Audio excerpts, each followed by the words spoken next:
Hey everybody, this is GutsyCanuck doing another cast. I finally have gotten to actually doing a cast since it's been a while, like 2 weeks or whatever, so yeah, I'm excited, hope you're excited, and hopefully this game turns out well, so let's get started. First off, the mode is random, no EM, so it will be hard to play, as with my previous game being AP. This is just AR. So let's take a look at the heroes we've got. We have Gyromancer. Gyromancer. Oh boy. Gyrocopter. We've got Tidehunter, Pudge, Batrider, and looks like Crystal Maiden has left, which that is not a good thing. That's a really early leave. That's unfortunate to see, but that does happen. So there's the Sentinels team. And on the Scourge, we have Invoker, Admiral, Earthshaker. I like Earthshaker. He's one of my favorite heroes, so there's Earthshaker. We do have a courier bought by King Viceroy, which is Admiral. And there's Pink. I was trying to look for him. Beastmaster and Night Stalker. I think I might have already mentioned Night Stalker. Tidehunter at the moment is going top lane. Maybe not. Maybe he's just buying something from the shop.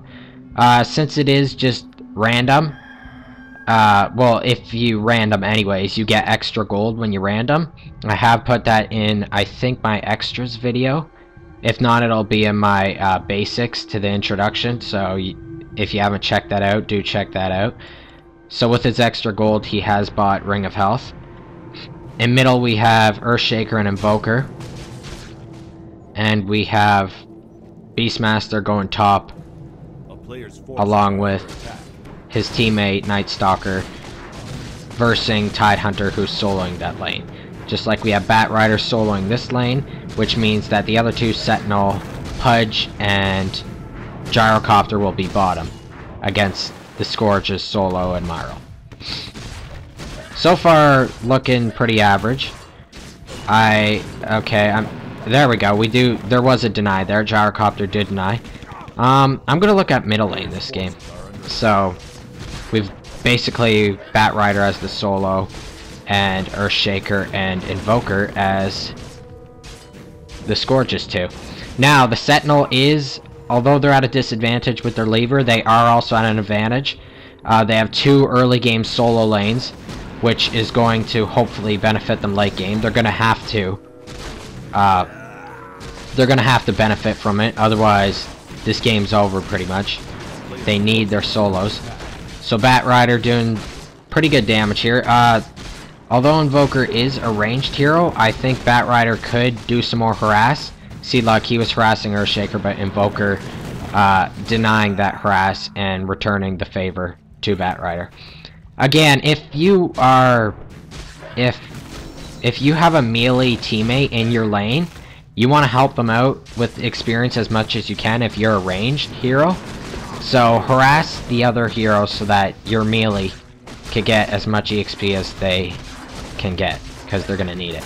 There we go. Looks like we just... okay. Batrider did an okay push with his ability there.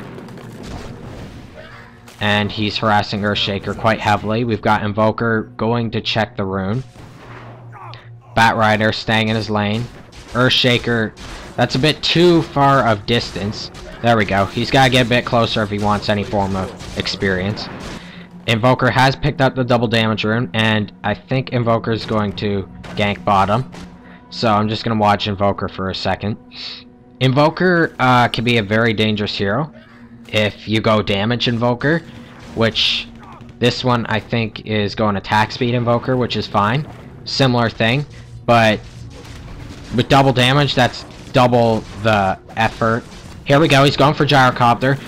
Gyrocopter is going down if he does not get out of there fast. There's EMP. Mana's gone. And there we go. Oh! Admiral gets first blood. That was interesting. Although Invoker initiated the gank, he didn't really stay true to it. because he kind of, I guess he wanted Admiral to mostly do the work. Looks like we have a small trap in here.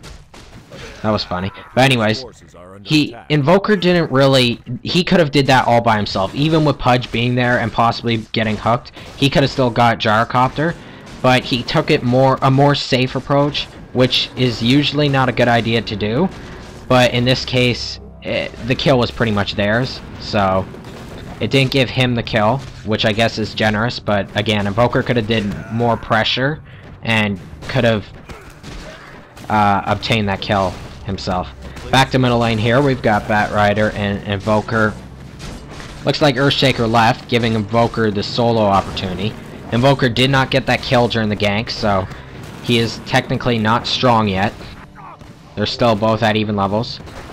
Okay, now Batrider's ahead because Batrider's been here the whole time.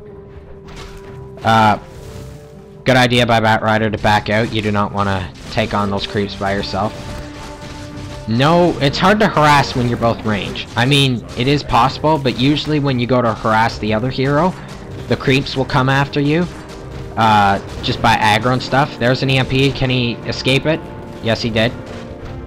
So mana is not lost there. But, ooh, that was a nice hit. And a beautiful deny by Invoker. See, you want to get as many denies as you can, no matter what. Earthshaker coming in. This, I hate seeing this. I just want to explain this quickly.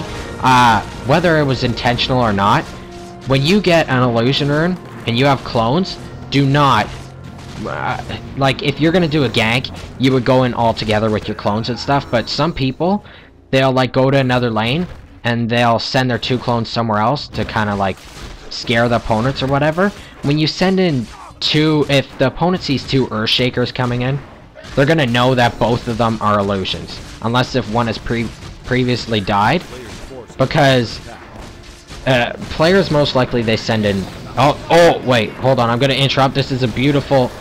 That was a beautiful net by Batrider. However, Invoker did save Earthshaker. Earthshaker stuns Batrider. Batrider retreats. Earthshaker staying in there a bit too low. There's Firefly. That was definitely not a good idea on Earthshaker's behalf. However, Batrider is getting pummeled by Invoker. Invoker staying clear of the fire. And Batrider using terrain to his advantage. Just Deeks. Good job on everyone's part there. That was actually a really nice engagement. Earthshaker could have backed out earlier. He kind of stayed in there a bit too long. But otherwise, it was great. Lots of Invoker saves Earthshaker. Batrider failed at his initial net due to Invoker saving him, but kept persisting. Could have possibly got a kill, maybe 2 there, depending on how it was played. However, Invoker and Earthshaker did a good job at avoiding that situation. And as I was saying previously, when you get an illusion rune, do not send 2 clones somewhere. Especially if you're trying to initiate a gank. That's the worst idea, because the opponents, if they're smart and an average Dota player, they're gonna know that those are 2 clones. They're not gonna think it's you. Especially if the 2 clones are in there for a good amount of time and nothing's happening. I guess you could take advantage of that by sending them 1 clone in yourself and people will think it's 2 clones. But otherwise, everyone's gonna know it's 2 clones. Don't do that. If you get an illusion rune, send in either all 3 of you if you're gonna do an initial gank, or maybe you and a clone, or yeah, don't send it 2 clones. I see that so much, and it is way too obvious. And also, when you get an illusion rune, a good idea is, when you get it, usually they start behind you or in front of you. It's good to place like 1 behind, 1 in front. It's all on your take on how to do this. Earthshaker getting pummeled by the tower. Gonna get back to this cast here. I guess I missed that, but Batrider definitely should be going back to base. No? Possibly buying something from the shop. At this HP, it's not good to take risks. So, even if you have to buy something at the shop, it's best to wait till later, because you never know if an opponent's in here. And then there you go, there's a death against you, and you're farther behind in the game. Okay, he's got Ring of Health, which will regen his HP, as you can see is clearly happening, and double damage at low HP. It did prevent Balnar from getting it, however, I don't think he's going to make effective use of it, other than creeping. And he's too low in HP to do that, and too low in level to do that at the moment. However, the Ring of Regen has increased his HP quite nicely, so he's just going to use that to kill creeps at the moment. Going to top here for a sec. Rexar trying to get away at low HP. He did. However, these two are both low, and Balnar, beautiful comeback by Balnar. On Tidehunter's behalf, he could have maybe turned around and tried getting Balnar, but then you don't know if Rexar could have came back or whatever. Tidehunter did a good job, it just didn't work out for him, not knowing Balnar was there. I don't think these two could push the tower. They're kind of low in HP, so they're gonna have to be very cautious. Yeah, as you can see, Beastmaster just keeping his distance, killing creeps to try and accomplish a tower push. There we go, switches up his, I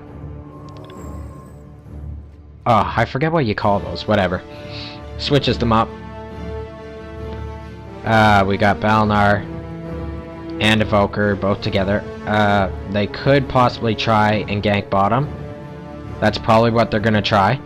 They do have a Myral here, however this could be suspicious to Gyrocopter, and they are close. Pudge has found and Myral. They're right away with the ult and rot. However, Night Stalker and Evoker here. Gyrocopter comes in to try and help. Didn't work. Homing missile does hit